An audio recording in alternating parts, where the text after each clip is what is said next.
काट रहे हैं, एक दूसरे का सिर फोड़ रहे हैं, यही जगत है। तो जितना हम जगत के साथ अधिक से अधिक आसक्त होंगे, उतना हमारे हृदय में अधिक से अधिक कड़वाहट आती चली जाएगी।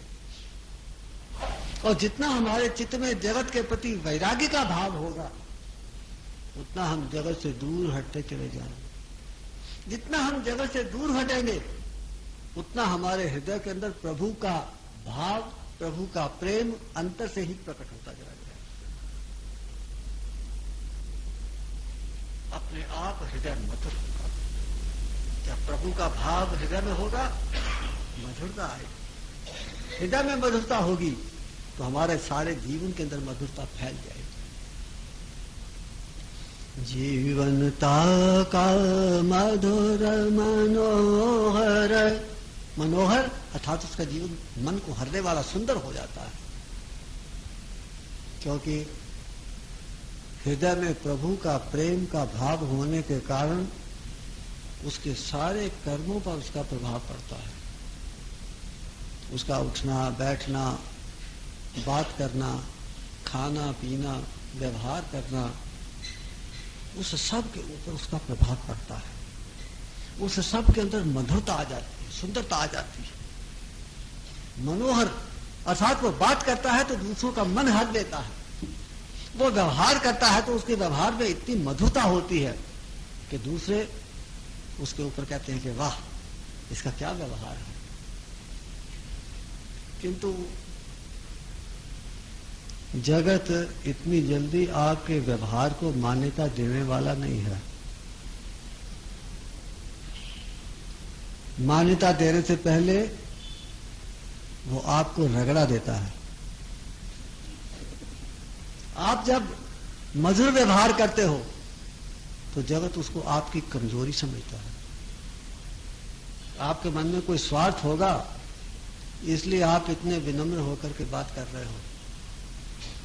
वो आपकी विनम्रता को आपके हृदय के अंदर छुपे हुए स्वार्थ के रूप में देखेगा। आपके सेवा भाव को आपका स्वार्थ समझेगा। आप किसी की सहायता करोगे, उसमें वो आपका स्वार्थ देगा। उसके ऊपर उल्टे आप पर कोई नाम रखेगा, कोई लांछन लगाएगा। जब आपका व्यक्तित्व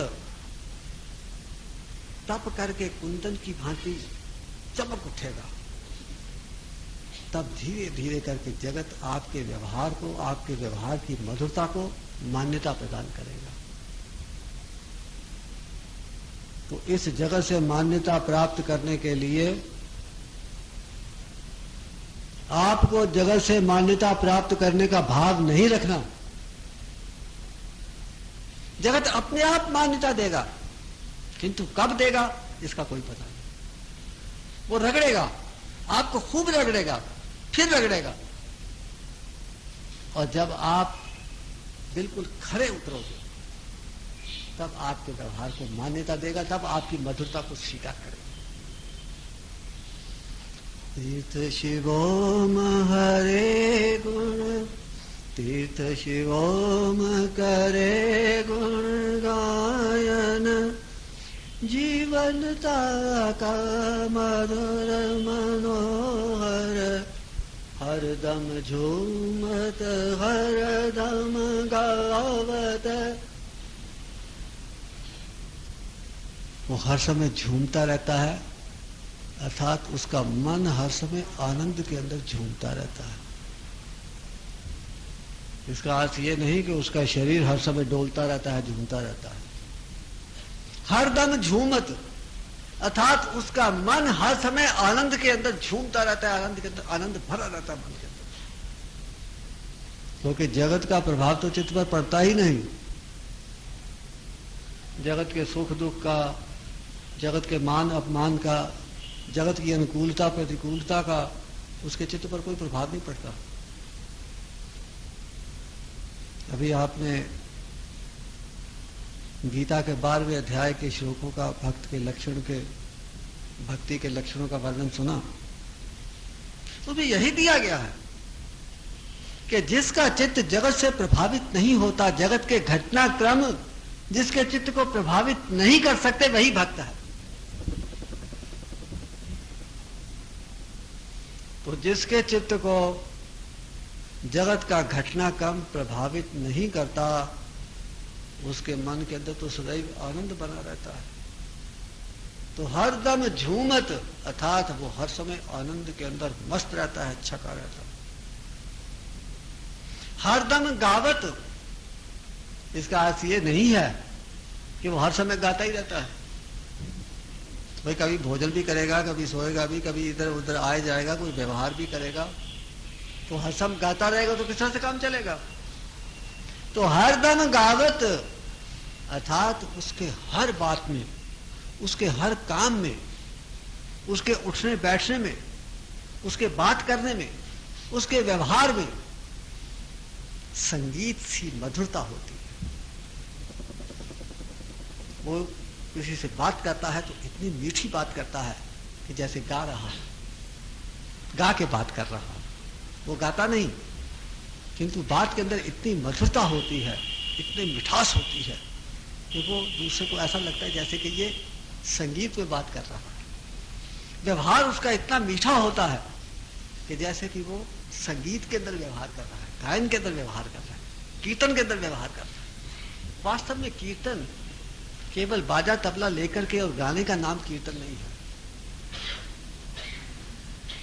जीवन कीर्तनमय होना चाहिए। जब तक जीवन कीर्तनमय नहीं है, व्यवहार भी कीर्तनमय हो, आपका बोलना भी कीर्तनमय हो, आपका देखना सुनना भी कीर्तनमय हो, आपका सोचना भी कीर्तनमय हो, आपका सारा जीवन ही कीर्तनमय हो, ये कीर्तन का अर्थ है।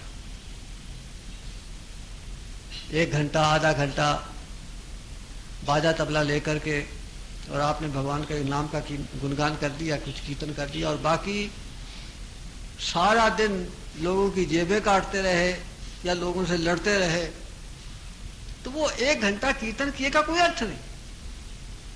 कीर्तन करने का अर्थ यह है कि आपका सारा जीवन ही कीर्तनमय हो जाए। यह है हरदम झूमत हरदम गावत, वो हर समय झूमता रहता है, हर समय गाता है।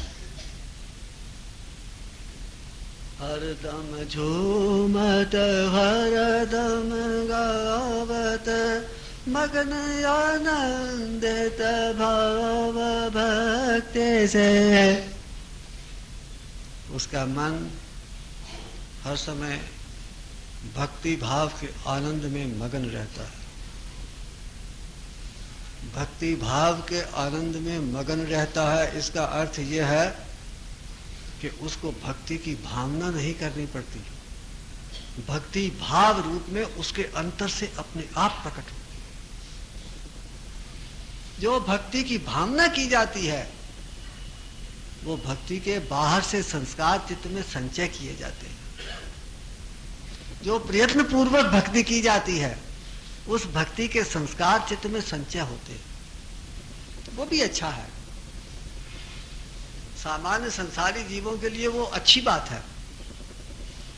जगत के इस मायामय कोलाहल के अंदर जगत के संस्कार संचित करने की अपेक्षा भक्ति भाव के संस्कार, कीर्तन के संस्कार, नाम जप के संस्कार, पठन पाठन के संस्कार, ज्ञान के संस्कार, योग के संस्कार, ये संचय किए जाए, ये तो अच्छी बात है। किंतु भक्ति वो है जब भक्ति का भाव आपके हृदय से अंदर से प्रकट हो,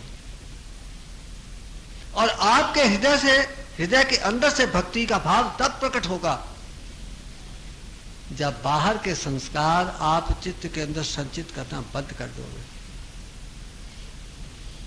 जब तक आप संचय में लगे हुए हैं, जगत के संस्कार संचय कर रहे हैं, काम क्रोध लोभ इत्यादि के संस्कार संचय कर रहे हैं, ईर्ष्या द्वेष राग इत्यादि के संस्कार संचय कर रहे हैं, अथवा सत्वगुणी संस्कार संचय कर रहे हैं, योग के, भक्ति के, ज्ञान के, पठन पाठन के, जप तप के इत्यादि के, तब तक आपके हृदय के अंदर से भक्ति का भाव अपने आप प्रवाहित नहीं होता। तो जब वो करते करते, नाम जप करते करते, कीर्तन करते करते, गुणगान करते करते, पठन पाठन करते करते, अर्थात उस भाव के, उस भावना के अंदर अधिक से अधिक रहते रहते धीरे धीरे करके आप हृदय को छू लेते हो, हृदय को आप पकड़ लेते हो, हृदय के अंदर प्रवेश कर जाते हो। फिर आपके प्राण हृदय के माध्यम से फूट करके बाहर निकल आते हैं। आपका प्रयत्न फिर बंद हो जाता है। फिर वो जो संस्कार आपने संचय किए होते हैं वो सब उस प्रवाह में अंतर से बाहर निकलते हैं। जो भावना होती है वो भाव का रूप धारण करके संस्कारों के माध्यम से और चित्त हृदय के अंतर से होते हुए अपने आप आपके हृदय के अंदर भक्ति के भाव उदय हो जाते हैं। फिर कीर्तन, नाम जप, नाम स्मरण इत्यादि आपका ऐसा स्वाभाविक चित्त की अवस्था बनी रहती है, फिर आपको भक्ति करने की आवश्यकता नहीं रहती। फिर तो श्रवण भी अंतर में होता है, कीर्तन भी अंतर में होता है, सब कुछ अपने आप चलता है, अपने आप अंतर में घटित होता चला जाता है। हरदम झूमत हरदम गावत, हर समय उसका चित्त, उसका मन आनंद के अंदर झूमता रहता है। उसका सारा व्यवहार कीर्तनमय हो जाता है और भक्ति भाव के आनंद से उसका वो हर समय मगन बना रहता है। ये कीर्तन के ऊपर मैंने थोड़ा सा कहा। नवदा भक्ति के ऊपर जितना भी कहा जाए, जितना भी बोला जाए कम है। हमारे जितने भी संत हो गए हैं, चाहे वो सूरदास थे, तुलसीदास थे, मीराबाई थी, तुकाराम थे, नामदेव थे, नरसिंह मेहता, सब भक्त इस नवदा भक्ति के अंदर से होकर के ही निकले हैं। कुछ संत ऐसे हुए हैं जो ज्ञान और योग की प्रधानता को अपना करके ऊपर उठे, किंतु उनके अंदर भी कीर्तन अपने आप घटित होता है। जैसे कबीर ने इस प्रकार से कभी कीर्तन नहीं किया, किंतु अपने आप उनके अंदर से कवित्व प्रकट होता था और वो गाते थे। वो कीर्तन ही है।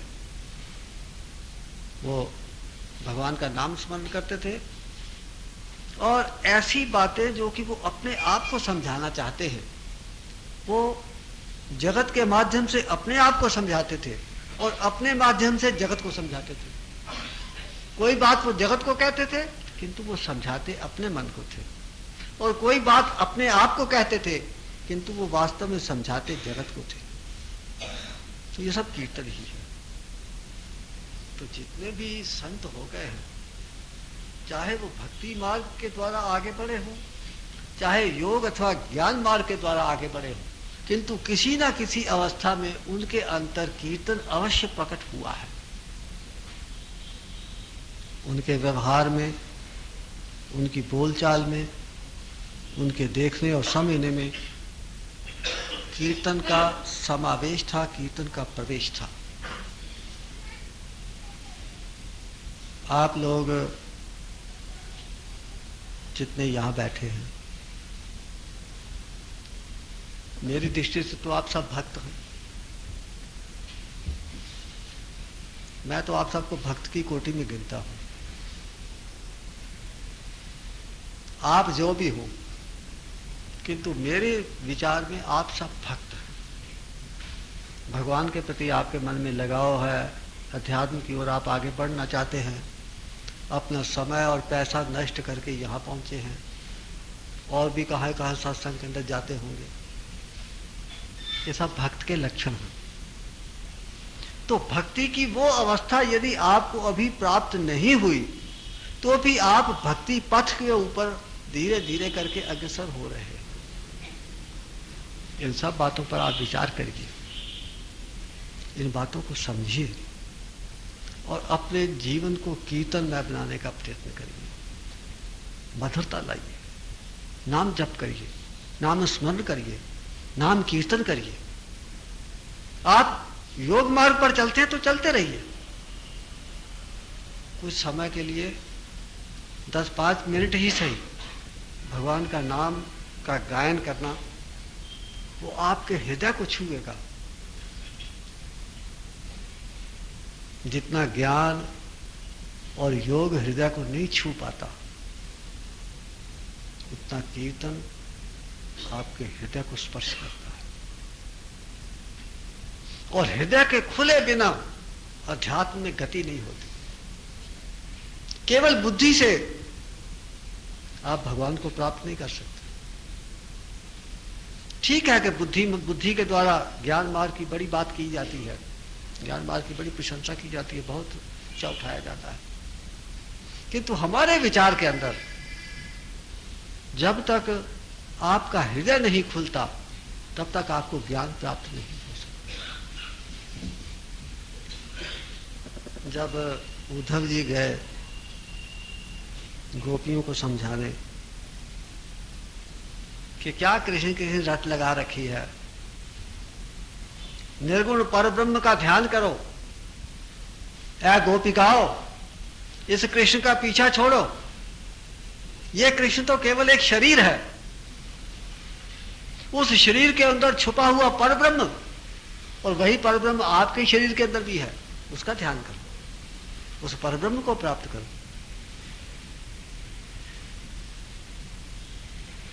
तो उन्होंने कहा कि आप ये बात हमें कैसे समझा रहे हो, क्योंकि हम ज्ञानी हैं, हम ज्ञानी हैं, हमको ज्ञान है, सब हम जानते हैं, ऐसा उद्धव जी ने कहा। तो गोपियों ने कहा कि प्रेम, उनका प्रेम क्या होता है? ज्ञान सर्वश्रेष्ठ ज्ञान है। तो गोपियों ने कहा कि आप प्रेमी नहीं तो आप ज्ञानी कैसे हो गए? आप प्रेम में से निकले बिना ज्ञानी कैसे हो गए? ज्ञान को प्राप्त करना प्रेम में से निकल करके जाना आवश्यक है। जब तक हृदय नहीं खुलता, जब तक हृदय के अंदर का भाव नहीं उदय होता, तब तक यथार्थ ज्ञान प्राप्त नहीं हो सकता। ऐसी हमारे गुरु महाराज ने हमको समझाइश दी है और ऐसा ही हम मानते हैं। पढ़ो, ठीक है, पढ़ने की पहुंच बुद्धि तक है, किंतु उस ज्ञान को यथार्थ में परिवर्तित करने के लिए आपका हृदय का विकास आवश्यक है। और हृदय के विकास का अर्थ यह है कि आपके हृदय के अंदर जो भी भाव दबे हुए हैं, प्रसुप्त अवस्था में हैं, वो बाहर निकले, आपके हृदय को तरंगित करें, आपके चित्त के अंदर क्रिया रूप में प्रकट हों। आप अपने अंतर में हरि गुण गायन श्रवण करें, अन्य क्रियाएं आप अपने अंतर में घटित होती हुई अवलोकन करें, और आपके हृदय के अंदर छुपे हुए सब भाव धीरे धीरे करके जैसे जैसे बाहर निकलते आएंगे, वैसे वैसे आपका हृदय विकसित होता जाएगा। अंत में परब्रह्म परमेश्वर जो कुछ भी है वो आपके सामने आ जाए।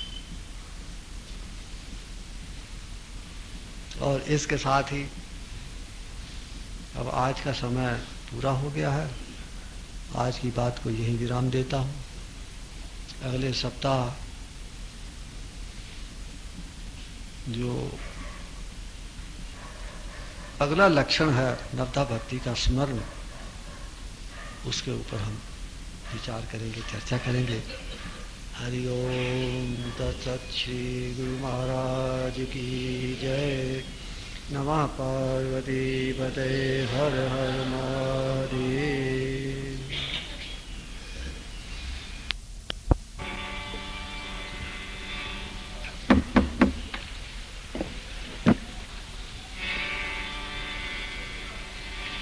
गजाननं भूतगणाधिसेवितम् कपिजम्बुफलचारुभक्षणम् उमासुतं शोकविनाशिकारिकम्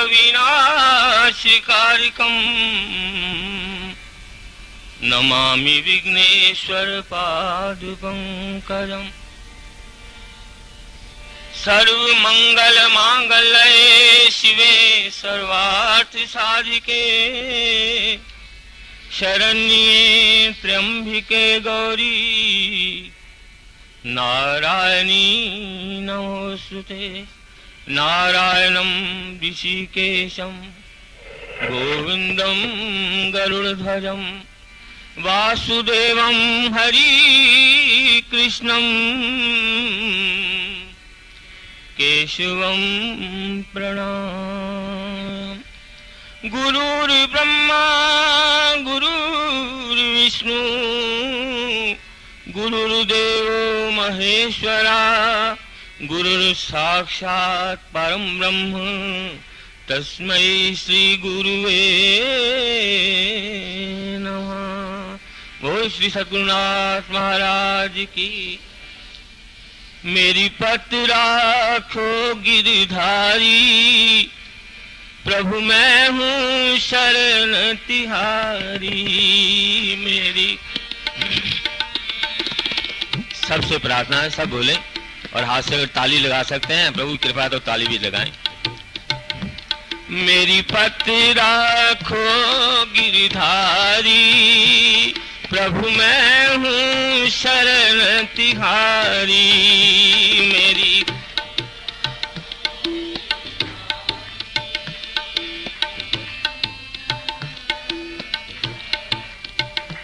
मेरी पत राखो गिरधारी प्रभु मैं हूँ शरण तिहारी।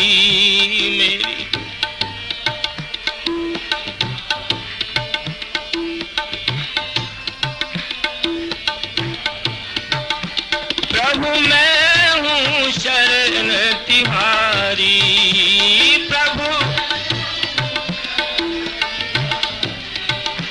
प्रभु मैं हूँ शरण तिहारी।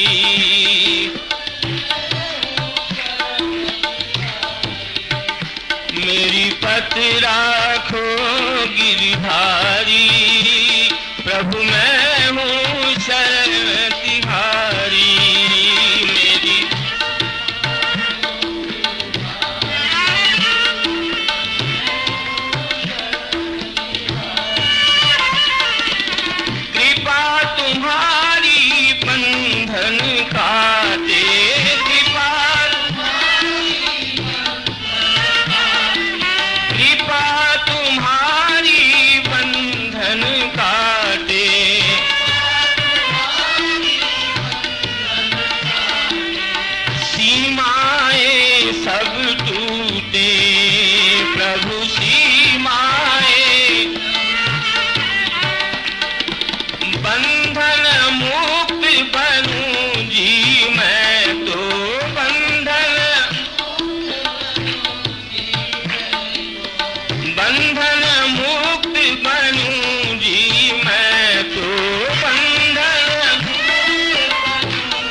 चित प्रभु पहुँचे कर्म, पाप हटाए प्रेम जगाए,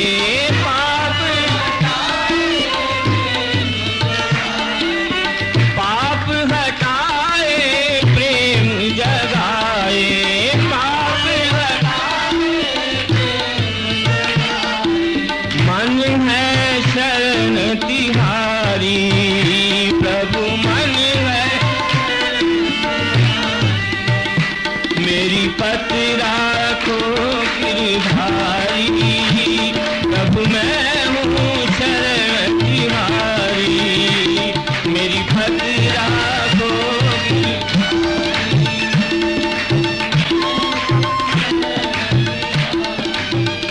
मेरी पत राखो गिरधारी, प्रभु मैं हूँ शरण तिहारी,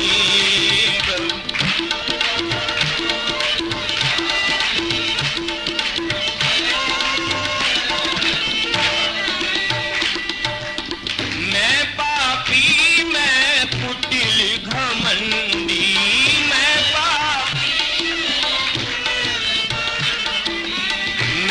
पापी मैं कुटिल घमंडी, मैं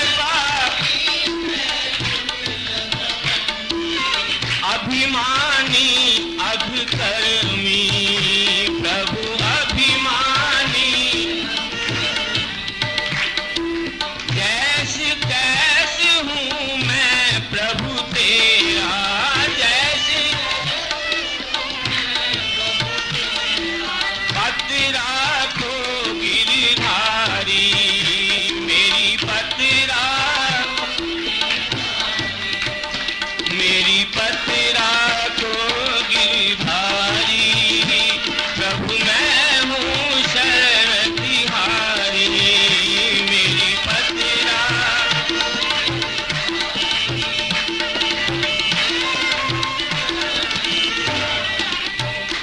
प्रभु मैं हूँ शरण तिहारी, प्रभु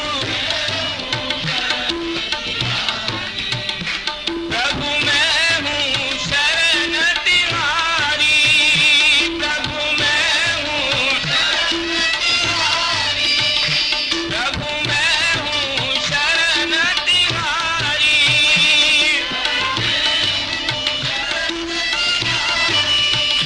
प्रभु मैं हूँ शरण तिहारी, प्रभु तेरी चौखट पे आना मेरा काम था, तेरी चौखट पे मेरी बिगड़ी बनाना तेरा काम है, मेरी बिगड़ी तेरी चौखट पे आना मेरा काम था, तेरी चौखट पे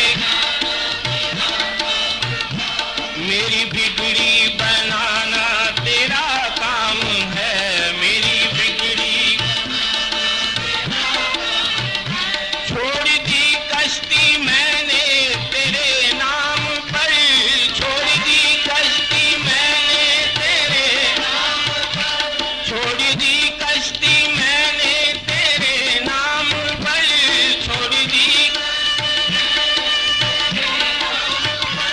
अब किनारे लगाना तेरा काम है, अब किनारे, मेरी पत राखो गिरधारी, प्रभु मैं हूँ शरण तिहारी, मेरी पत राखो,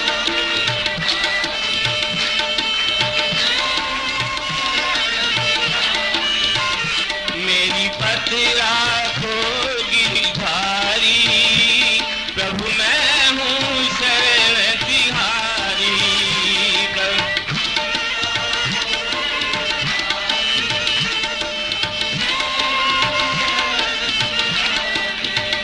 प्रभु मैं हूँ शरण तिहारी,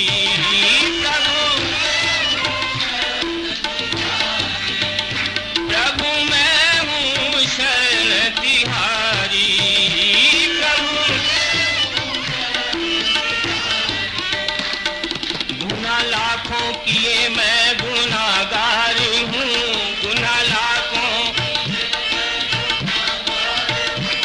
इसलिए मेरे मोहन शर्मसार हूँ, इसलिए मेरे मोहन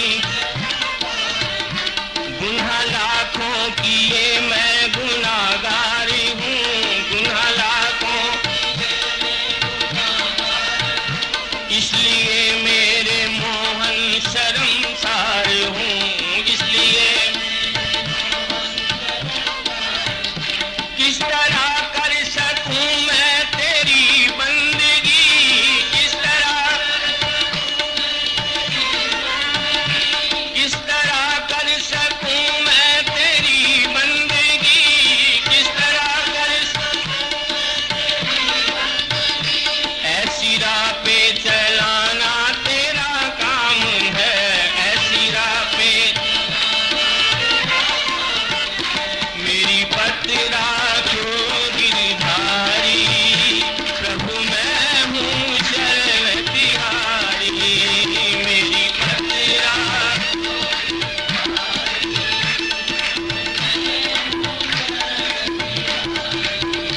मेरी पत्रा को गिरधारी, प्रभु मैं हूँ शरण तिहारी, मेरी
शाहों का शाह, मैं हूँ दर का गदा, तू है शाहों का शाह,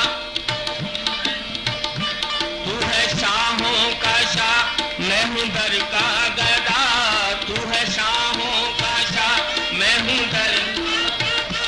आज सुननी पड़ेगी मेरी ये सदा, आज सुननी मस्ती हरदम रहूं, मस्ती उतरे नहीं, मस्ती हरदम रहूं, मस्ती उतरे नहीं, मस्ती हरदम ऐसा जाम पिलाना तेरा काम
आपके सामने सुभाष भाई ब्रह्म सिंह जी हैं, भाई पंकज जी प्रस्तुत करेंगे।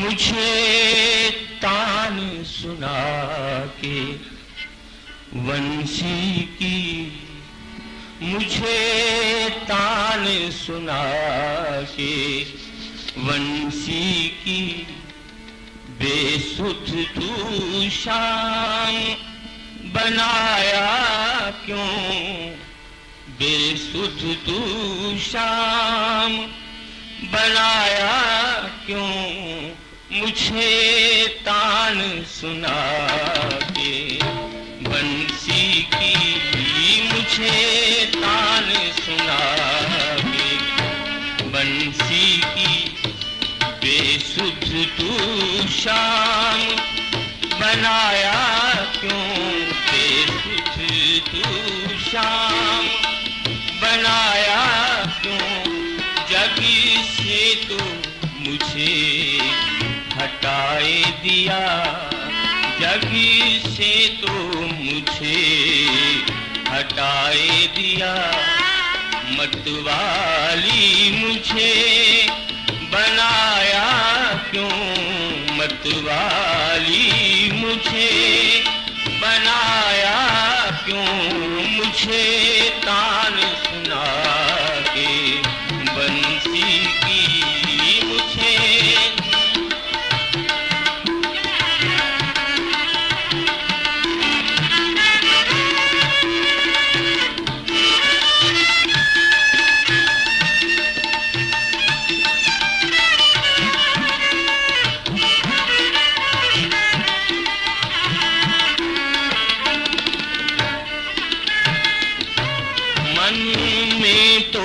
चाह नहीं कोई, मन में तो चाह नहीं कोई, मन लागे तान ही सुनने में,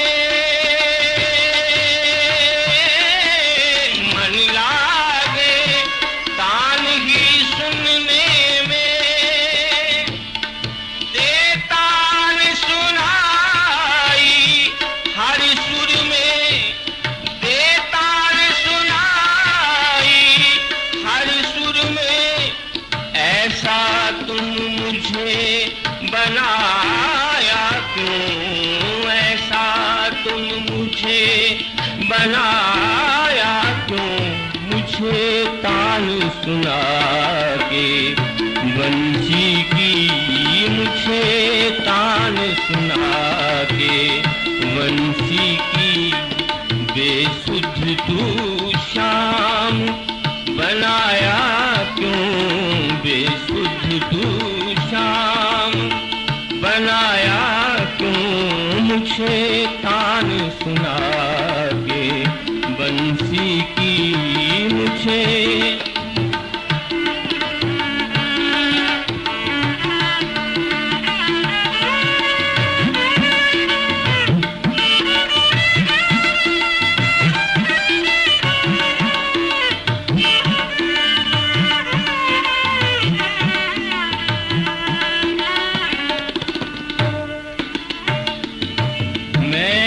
बन बन डगर डगर दोनों, मैं बन बन डगर डगर दोनों, मनवा तो फिर रहता न कहीं,